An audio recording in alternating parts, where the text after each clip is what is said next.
All right. What's happening, fam? L.A.R. movement still moving. Book is entitled "Lessons from a Non-Custodial Father" at Amazon, Kindle, and Create Space. A link will be in the description box below as usual. This video is entitled "Black and Naive About Racism and Competition."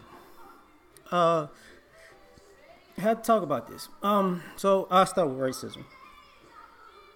That was one of the things about the H&M kid, but that's a kid, an African kid who's in Europe, and his mother wants to play stupid, whatever. But I'm gonna talk about people in America, like black and naive about racism in America.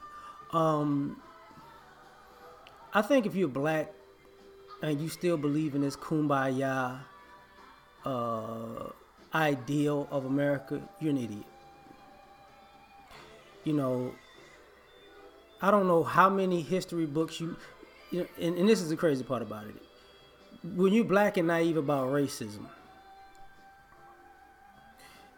you are an idiot because your history books that you learn in your schools that aren't black teach you that, you know, it's here. Your family's stories that they talk about, that they've taught you about, that you know to go in your family history. A lot of the reasons why why our families aren't as financially advanced have to do with racism. Somebody either stealing land, destroying a business. How can I say this? Getting somebody killed, you know, or locked up for life, or a group of people saying that they was going to work together as a unit, and they get your black family member in there and they rob them and demonize them and run off with the money, that type of stuff, right? So you know it in your own family, and then when you go out in society, you know you're getting treated differently. So to constantly run around here like you black, I don't see it, you a lie. Shut up. You know, you can't be that naive. You know, the realest family is the families that tell you, look, man, you black, you're in America, you're going to have to work twice as hard to get half as much. That's a reality. You know, that's nothing you should cry about. That's, you know, but this idea that, you know, this isn't fair. We're black in America. Ain't nothing been fair. Like, when other people, like when you're naive when you hear these other people and these that are not even white give all of these reasons why you black people, you know, I am not black and I am not white, but why do you black people do this and do that? Why are you listening to them? They benefiting off racism just like everybody else. You naive to that? You think all these other groups not benefiting? The same groups that's not white that'll tell you why black people so dysfunctional are the same groups benefiting off all the work of black people. All of them. Ain't not one group not benefiting off of us. Ain't not one group here benefiting off of something that their group actually did for their group. Not one. So you're naive about racism when you hear other people of other groups say stuff, you know, you guys are criminals. You guys are crime lords. What the fuck are you talking about? Why do you guys get arrested so much? Because people like you do all the dirt and you point at us because you know America's racist. You really think that how can I say, Hispanic crime boss is gonna say, I'm gonna stand here and say I'm the dope man? No, they're gonna look at them black people dealing over their homes. You think these Asians gonna sit up here, you know, I can't believe these black people out here. Look at them. Motherfucker, he got the drugs from you.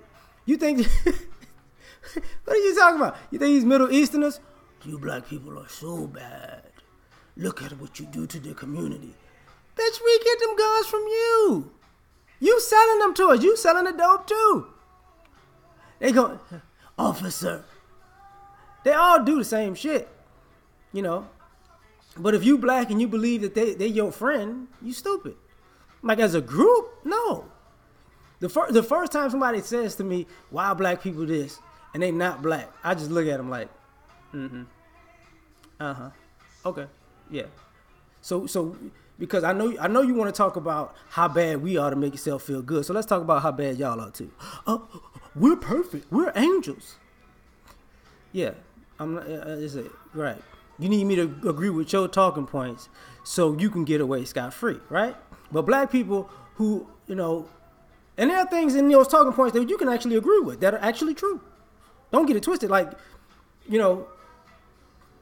there are some half-truths that still half of that shit is true. Like, but to be black and naive to not know that people are saying these half-truths to hide behind their bullshit, you're naive. Like, you're naive. Come on now. To always think that these people are gonna have some moral compass and come to their senses and we're all just gonna hold hands, kumbaya, my lord. What? If we could only go out on dates together and sleep together, ooh, that means something. No, it don't. I mean, for all you people who actually think having an interracial relationship changes racism, that didn't change slavery. That didn't change Jim Crow. That hasn't changed America to this day. What the fuck you talking about? Like, what the fuck you talking about?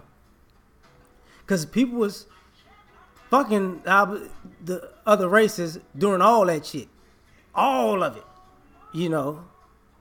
Sex was happening the whole time. I don't know why y'all act like all of a sudden, busting a nut all of a sudden is going to change race relations. That's just stupid. But, when it comes to propaganda and people having these moments, you're naive to the idea that people are really trying to set you up to make you look bad. Like I've said it before, like I like rap, but I like hip hop, but I'm not stupid. Like I know these guys are not necessarily getting paid because they're great lyricists. These guys are getting paid and promoted because they're getting on the stage all around the world saying nigga a million times. Can't get a white artist to get paid to say that. Get a black artist. And then y'all sit around and act like that's not true. It is. Because I'm going to tell you something. How hard is it for you to be a successful artist that doesn't go around saying nigga every 5 seconds? It just can't be. Same thing with when people water down the music. They want the music watered down so they can steal it. We gonna increase all these dumb motherfuckers out here making music so we can imitate the smart motherfuckers that made too much money that we hated because they were too good. That's all that's happening. Why y'all paying attention to all these mumble rapping retarded ass artists? You've been seeing years of these white artists who make 1, maybe 2 good songs. Albums got 12 songs on them, but 3 of them good. And who they imitating? 90s and 80s artists. But let's move on to you're naive about competition. To be black and not think that America is not gonna owes you in competition is stupid. Yes, this have we earned reparations? Yes. Have other people gotten reparations? Yes. Do we deserve reparations? Yes. But they don't want us competing with everybody on equal footing. Are you crazy? You know how many times we've been successful in this country? Even though this country about to go to hell in a handbasket because all of these great intellectual, smart, genius white people done fucked up everything, but they still looked at as geniuses. I don't get that. But they've been eating off of black ingenuity and intellect for hundreds of years.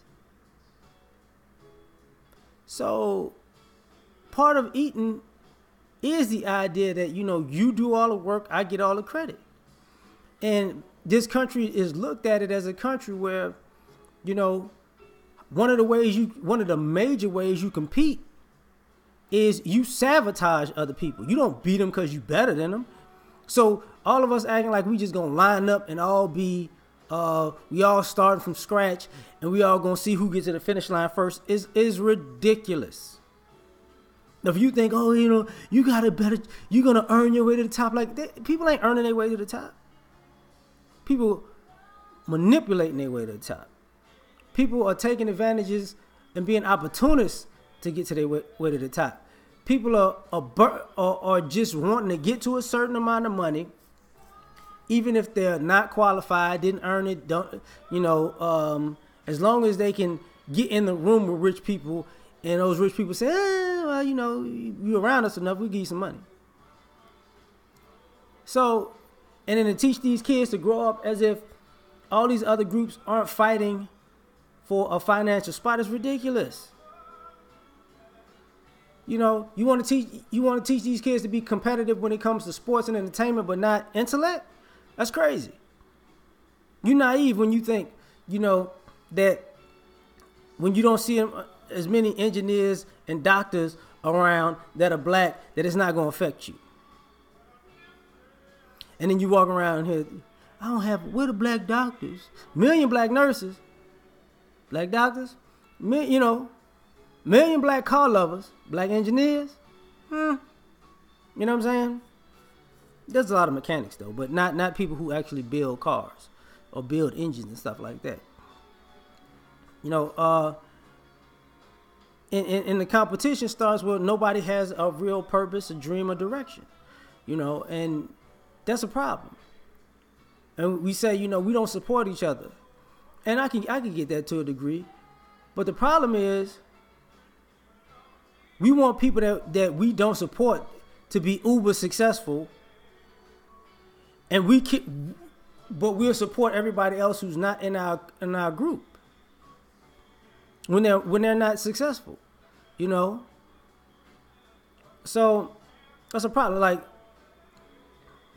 we have a problem supporting startups, you know, and we want our community to be successful, but we want to individually be successful, but not chip into the community success.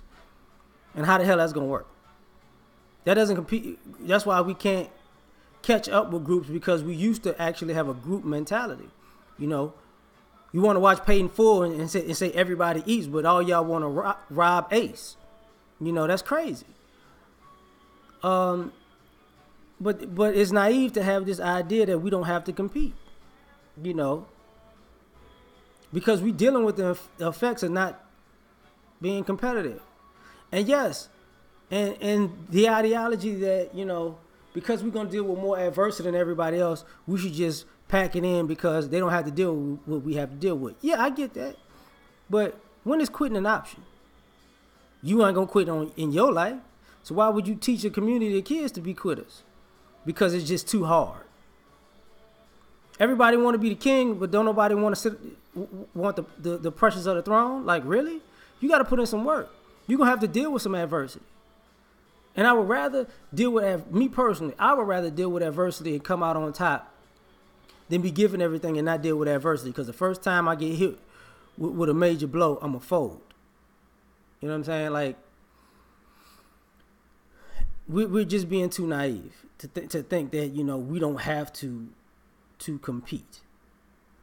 And that we don't have to pay attention to racism. But then when all of these things hit, we're always behind the curve because we're naive on racism when we're going through it. And then we look back and say, man, I didn't realize that was racism. What? And we're naive and we're behind the curve with competition. We're like, well, you ain't got to compete. And then you wind up looking up and you light years behind like, man, I got to catch up.